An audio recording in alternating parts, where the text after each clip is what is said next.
gosok gigi supaya putih. Odolnya pakai Pepsodent. Yang rambut putih pasti jadi presiden.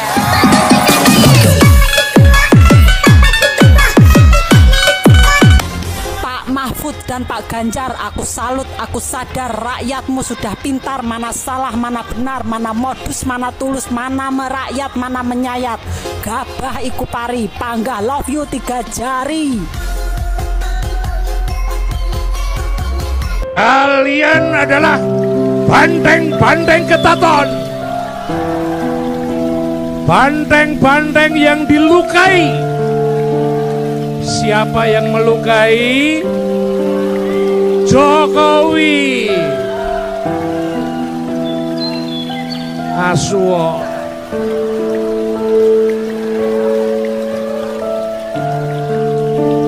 Setiap Mas Ganjar datang, lalu ada yang ngintili. Hari ini Mas Ganjar akan datang menemui kita.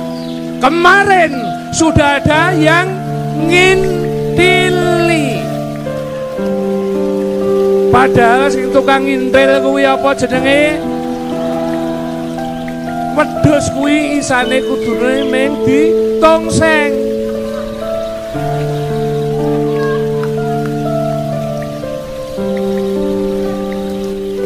Wedhus kok mendukung paslon.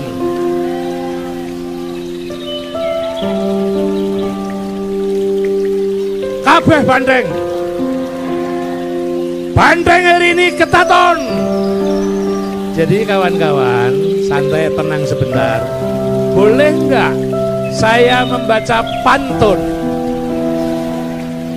Ya, sing sabar ya su.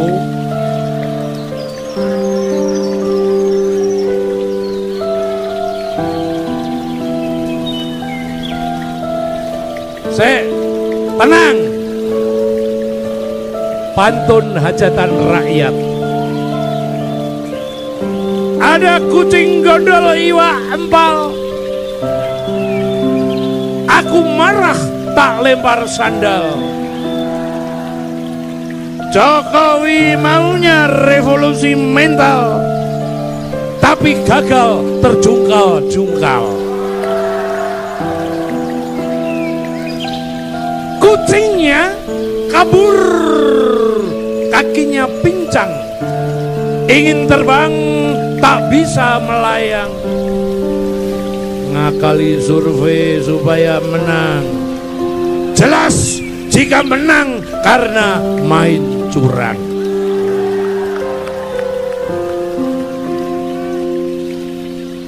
Satu-satu aku sayang ibu, dua-dua aku sayang ayah. Jutaan Jokowi merasa ditipu, penampilannya lugu, jebol licik, ngakali mahkamah.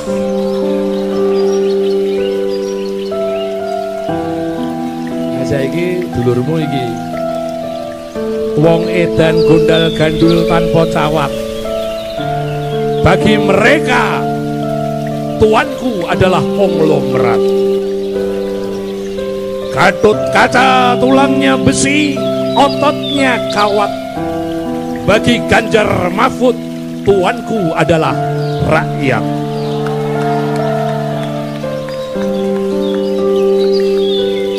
Di sini nang Kulon Progo, makanan tradisional geblek namanya. Kalau di Bantul namanya geplak. Seharusnya kita hormati yang mimpin negara. Tapi maaf, kita muak karena dia memihak.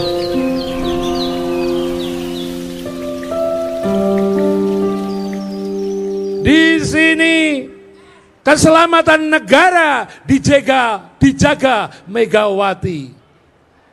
Di sana sembako wirawiri dibagi Jokowi. Padahal sembako itu milik kita, dari duit pajak rakyat, sembako negara. Suwo. Ulangi ya Su. Di sini keselamatan negara dijaga Megawati, di sana sembako wirawiri dijaga, dibagi Jokowi. Di sini kita konsisten berdemokrasi. Di sana mereka rame-rame mengkhianati konstitusi.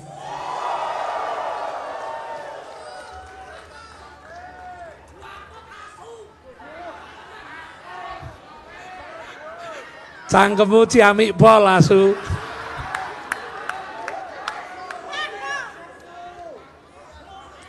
Bait yang terakhir. Iya 03 pasti Su. Yang terakhir. Kulon Progo bangga punya bandara melengkapi Jogja yang istimewa. Kita semua berkumpul di sini diikat tali jiwa bersama Ganjar Mahfud gelorakan revolusi cinta. Wow, luar biasa guys ya. Pantun yang dibawakan oleh salah satu seniman Butet Kertarejasa guys ya, yang begitu kecewa dengan apa yang terjadi pada situasi saat ini ya, di mana Pak Jokowi menginginkan kekuasaannya itu terus dilanjutkan oleh garis keturunan beliau. Oke, selanjutnya kita akan mereaksi komentar-komentar dari netizen yang lain berikut ini. Yakin, seyakin-yakinnya. Itu kalau aku. Kamu yakin? Yakin nggak mau satu desa, satu vaskes, satu nakes? Yakin nggak mau satu keluarga miskin, satu sarjana? Yakin nggak mau anak TNI, Polri gratis kuliah? Yakin nggak mau 17 juta lapangan kerja baru? Yakin nggak mau buruh naik kelas? Yakin nggak mau petani bangga bertani? Yakin nggak mau? Yang bener aja, rugi dong. Ganjar seganjar-ganjarnya Mahfud. Kalau Bapak Ganjar mencintai Indonesia, bangsa ini dan negara ini, apakah akan berani berjanji untuk tetap menjaga NKRI, menjaga demokrasi, dan tidak melanggar etika, dan tetap setia menyayangi rakyatnya dengan jujur apa adanya? Siap. Itulah kenapa 3 jari. Setia kepada Tuhan, konstitusi, dan rakyat. Apakah akan setia juga dengan Ibu Itu sudah Atiko? pasti. Itu sudah tidak bisa ditawar lagi. Siap. Let's joget. You love me, please say. Kalau pejabat mendukung 02 itu wajar, mungkin mereka ingin memperpanjang jabatannya. Kalau orang kaya dan pengusaha dukung 02 itu juga wajar, mungkin karena mereka ingin lancar bisnisnya dan pajaknya bisa dimainkan. Itu wajar. Kalau para koruptor dukung 02 itu juga sangat wajar, karena mereka akan meminta perlindungan dari kekuasaan yang didapat. Wajar-wajar aja menurut saya. Tapi inilah orang-orang di bawah garis kemiskinan dan pendukungnya seperti menengah ke bawah pendidikannya ikut-ikut mendukung Prabowo. Maksudnya mau apa sih? Mau numpang makan siang gratis? Mau susu gratis? Emang nggak apa-apa, susah cari kerja, yang penting dapat makan gratis ya, maksudnya gitu. Gaji pejabat dinaikkan, hasil dari menaikkan pajak rakyat. Itu baik menurut kalian? Yang selalu bilang all in Prabowo, kemanakah logika kalian, bro and sis? Salam akal sehat, salam satu perubahan.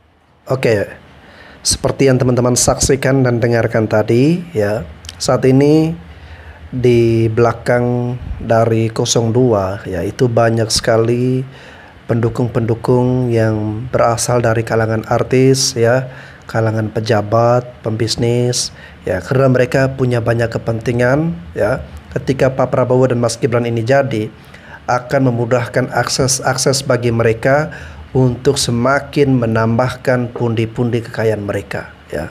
Apalagi untuk menangani koruptor menurut Pak Prabowo, itu bukan dengan cara memberikan efek jera, ya, memberikan mereka penjara yang paling sadis seperti Pak Ganjar yang berani untuk penjarakan koruptor di Nusa Kambangan, ya. Solusi bagi Pak Prabowo untuk para koruptor ini adalah menaikkan gaji para pejabat, guys, ya. Itu bukan dari harta kekayaannya Prabowo, tetapi dari pajak rakyat, ya, dari uang kita, rakyat kecil, orang miskin, di mana uang-uang kita itu dinaikkan dalam bentuk pajak untuk menaikkan gaji para pejabat, ya. Oleh karena itu kita sebagai rakyat kecil, ya, mari kita gunakanlah logika kita untuk memilih pemimpin yang lebih memperhatikan rakyat kecil, lebih mengutamakan wong cilik, guys, ya, bukan kepentingan pejabat, pengusaha, pembisnis.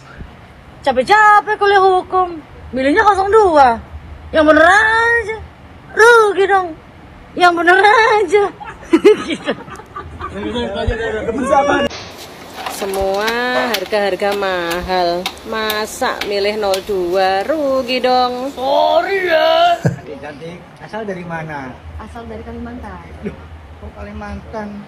Salah jawabanmu itu. Loh, yang benar apa, Pak? Asal bukan 02.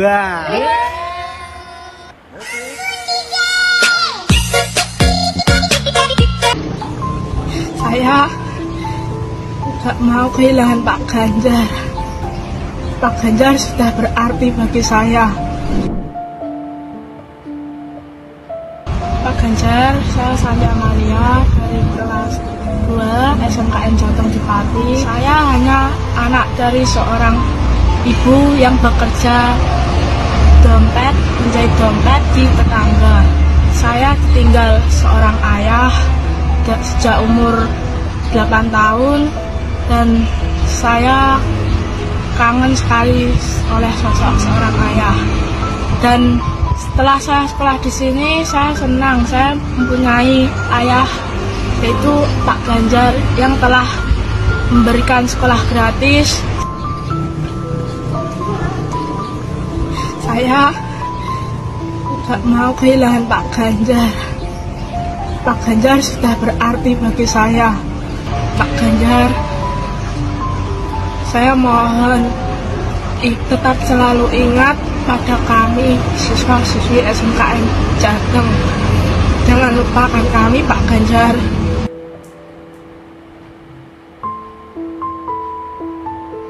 Assalamualaikum.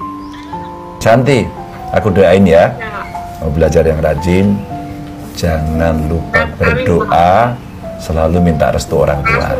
Ya, doain sukses ya. Belajar yang giat, yang rajin ya. Assalamualaikum.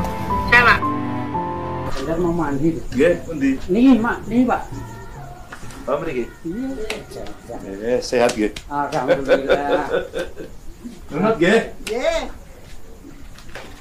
Asem tadi. Nggih, monggo. Mulai awake Bu.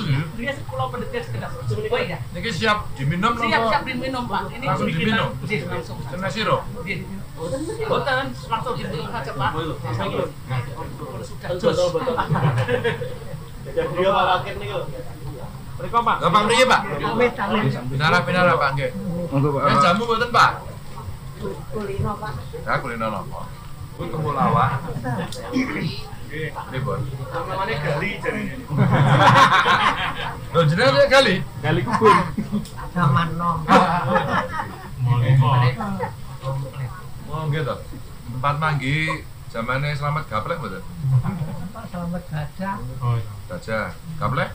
Nggih. Gaplek nggih. Kalau di sekolah nyanyi apa? Segala. Hah? Jadi serem. Nyanyi campur sari, Pak. Balonku. Apa? Balonku. Lagunya klasik tapi lagu lama ya itu ya. Balonku ya. Cobain. Apanya? Tempe khasnya juga Ponco bikinan sendiri. Ya, pada makan yuk.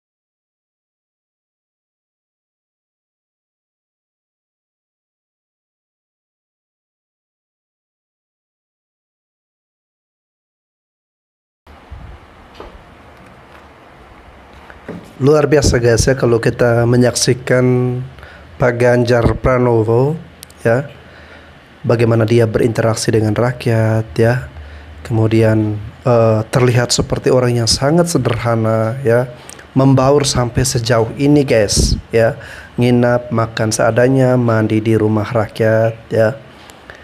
Ya, saya tidak yakin kalau ini bisa dilakukan oleh Pak Prabowo ataupun Pak Anies guys ya. Karena beda gaya pendekatannya ya. Kalau Pak Ganjar terlihat lebih sederhana ya, lebih merakyat, lebih dekat dengan rakyat ya, dan komunikasi juga ya dengan rakyat, dia bisa mengikuti gaya-gaya masyarakat kelas menengah ke bawah guys ya. Ini sangat-sangat luar biasa pemimpin yang seperti ini. Pemimpin yang seperti inilah yang kita harapkan untuk bisa menjadi pemimpin bagi bangsa dan negara kita, karena dia tidak akan melupakan ataupun mengkhianati rakyat.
Assalamualaikum warahmatullahi wabarakatuh. Salam bahagia untuk kita semua, kawan-kawan sekalian yang berbahagia. Di minggu pagi ini saya mendapatkan kiriman WA dari seorang jurnalis yang meminta tanggapan saya. Mengapa ya target satu putaran itu seolah-olah macet, sulit untuk dicapai, padahal sepertinya segala sesuatunya telah dikerahkan, baik dana maupun tenaga, pelibatan banyak orang, bahkan punya kecenderungan pelibatan kekuasaan, tapi sepertinya target putaran kok tidak akan tercapai. Pertanyaan ini bagi saya menarik dan sekaligus menggugah. Kira-kira saya sudah menjawabnya dengan menyebut inilah yang saya sebut sebagai kemenangan akal budi dan nalar. Memang belum bisa kita pastikan apakah betul nanti misalnya di tanggal 14 Februari itu pada akhirnya target satu putaran itu tercapai atau tidak. Tetapi kalau kita berkaca dari situasi seperti sekarang, kelihatan memang target satu putaran itu makin sulit untuk diraih. Saya merasa bahwa ini semacam kemenangan nalar dan akal budi. Kenapa saya sebut sebagai kemenangan nalar? Karena pada akhirnya memang pemilih kita akan tetap punya kecenderungan untuk menimbang secara akal sehat siapa yang terbaik di antara tiga paslon ini. Mereka nggak buru-buru terjebak kepada persoalan bahwa ya orang yang merasa identik dengan orang lain itu dengan sendirinya adalah seperti orang lain itu. Belum tentu. Bahwa orang yang mengklaim segala sesuatu yang akan dilakukannya adalah melanjutkan apa yang dilakukan oleh orang yang sebelumnya, tentu saja orang bertanya apa iya kemungkinan kapasitasnya melakukan itu tercapai atau tidak. Ini semua pertimbangan yang bersifat nalar, bersifat logika. Jadi orang tidak mudah percaya pada klaim, orang tidak mudah percaya pada hubungan darah, tapi orang tetap melihat rekam jejak, kapasitas, dan juga visi mereka, dan jawaban-jawaban mereka terhadap berbagai pertanyaan yang disampaikan oleh publik.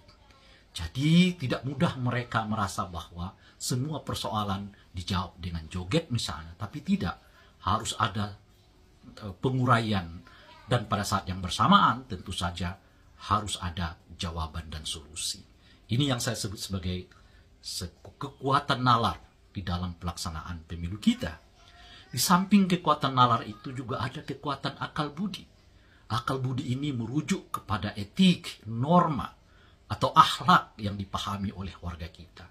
Mereka tentu tidak mudah juga bisa bersepakat pada keinginan yang penting berkuasa, tapi mengabaikan etik, mengabaikan moral, mengabaikan akhlakul karimah. Tidak, kekuasaan itu tidak boleh dicapai dengan cara-cara kekuasaan.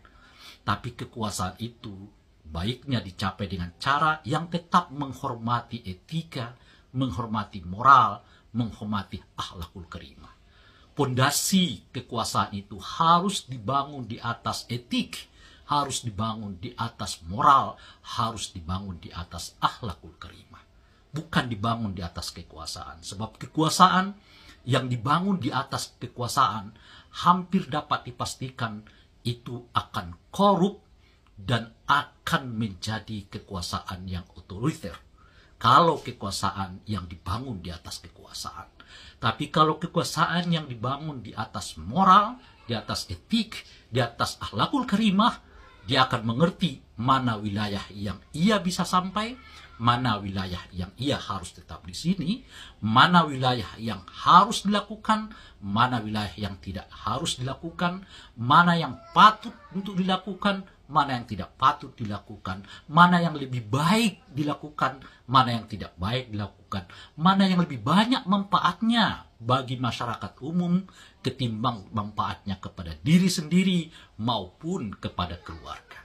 Itu akal budi yang menentukannya, bukan aturan, bukan undang-undang, bukan seperangkat aturan tertulis, tidak, tetapi adalah kecerdasan yang berdasar pada akal budi, pada keinginan untuk melihat sebuah Indonesia yang lebih baik di masa mendatang daripada kepentingan yang bersifat pribadi maupun kepentingan yang bersifat personal atau kepentingan yang bersifat keluarga.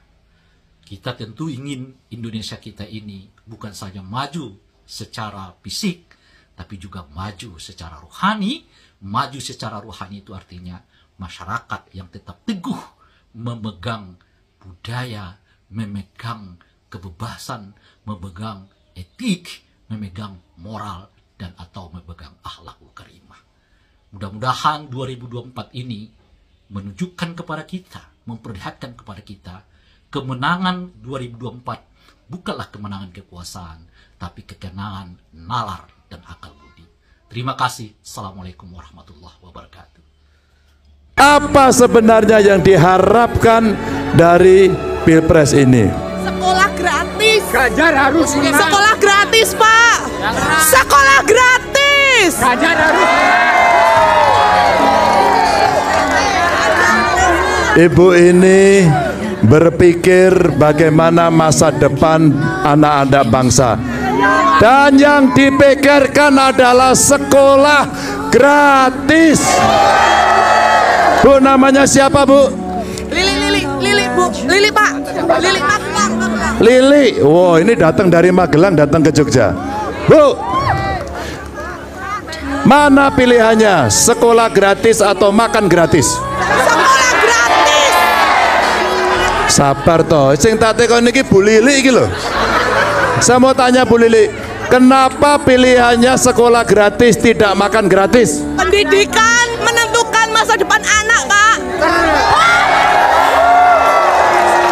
Pendidikan menentukan masa depan anak. Itu adalah masa depan anak-anak bangsa. Sama seperti saya juga, saya lebih memilih pendidikan gratis ya, apalagi ditambah dengan internet gratis daripada makan gratis ataupun minum susu gratis. Karena saya tidak ingin mental bangsa kita, bangsa Indonesia ya, kalau dikasih yang serba gratisan, lama-lama akan terbentuk pola mental pengemis ya, mental peminta-minta ya, mental yang selalu ingin dikasihani ya, mental yang tidak bisa mandiri, yang tidak bisa berusaha, tidak bisa berjuang ya. Leluhur kita, nenek moyang kita adalah pejuang, kita adalah bangsa pejuang ya, bukan bangsa pengemis.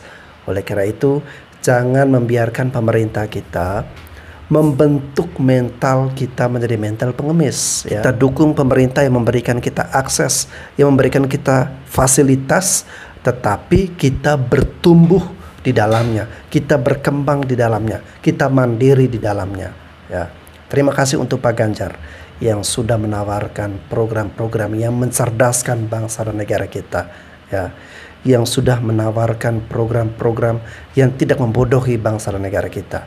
Ya, harapannya semoga Pak Ganjar dan Pak Mahfud ketika terpilih menjadi presiden nanti ya tetap selalu konsisten dan jangan pernah melupakan rakyat ya.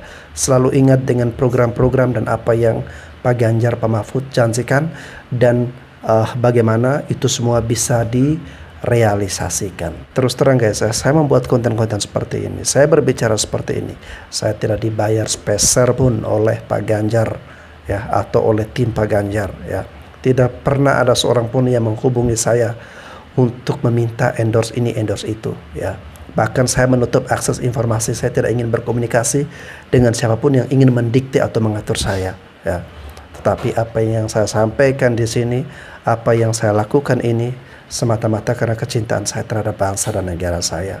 Semata-mata saya ingin bahwa negeri kita ini harus mendapatkan pemimpin yang terbaik, dan menurut saya yang terbaik saat ini adalah Ganjar Mahfud kalau dibandingkan dengan pasangan capres yang lain.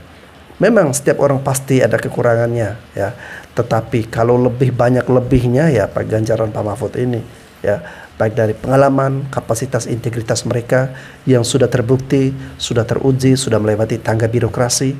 Saya yakin pengalaman-pengalaman itu akan bermanfaat, berguna untuk membangun bangsa dan negara kita. Oke guys, terima kasih sudah menyimak video ini. Jangan lupa semakin mendekati bulan Februari ya, di tanggal 14 nanti kita datang ke TPS. Mari kita sama-sama menangkan Ganjar Mahfud.